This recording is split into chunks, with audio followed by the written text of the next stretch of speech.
Welcome to Pursuing Your Personal Pentecost. I'm so glad y'all are joining us. I think this is going to be an incredible journey that we're going to take. We're starting off today on Pentecost Sunday, and we are going to look at chapter 1 in the book of Acts. What we find here is Jesus has risen from the dead, and it says here, right in the first couple of verses, that he was appearing to the disciples periodically for 40 days after his resurrection, leading up to Pentecost Sunday.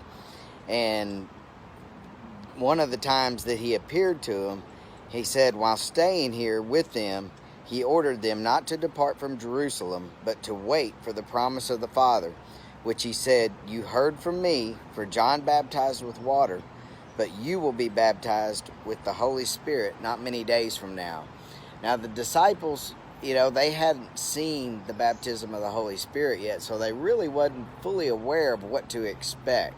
All they had was this command from Jesus to stay put, stay here, don't leave. There's a promise that's coming, and you're going to be clothed with power. They had no idea what that meant. Although they had watched it for 3.5 years following Jesus, they had seen Jesus being clothed with power. Because you remember when John baptized Jesus in the river, it said when he came out of the water, the Holy Spirit ascended upon him like a dove.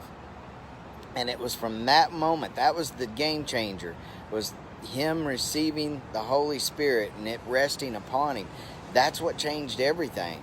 Jesus went from, the son of the carpenter and Mary to being this amazing prophet that, walked the earth, that people were, just enamored by the power and the authority that he cast out demons, he healed the sick, he opened blind eyes, he raised the dead, all these miraculous works that he was doing.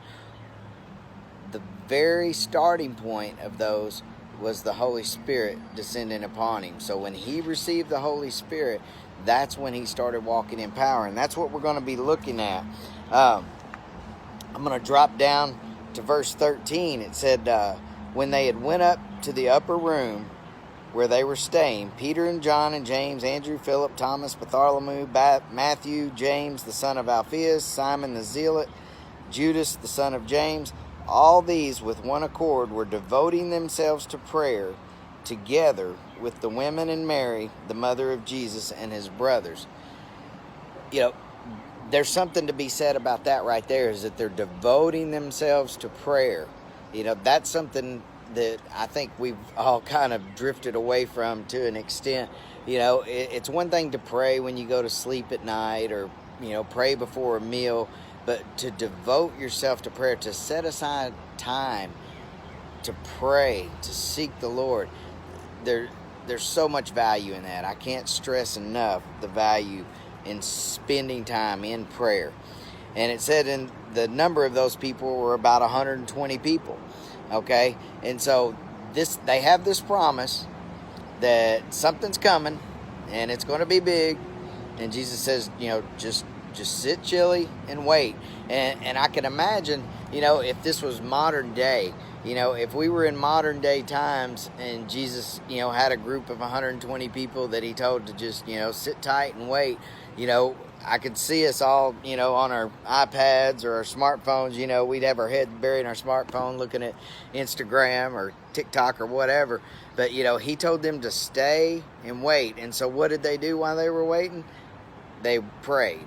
And they were, listening, they were seeking, they were, I'm sure some of them were getting impatient. They're people, today we would not handle that well at all, because we're this fast food generation, and we don't like it when, people plug in a crock pot and take a little time. We want our meals fast, So this is where we start off this journey. We start off with the disciples waiting.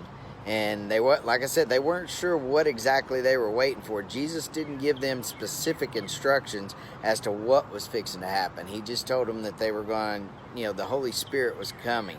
And as we get into tomorrow's lesson, we're going to find out what happens when the Holy Spirit falls on a group of believers. So tune in tomorrow, and we'll see you then.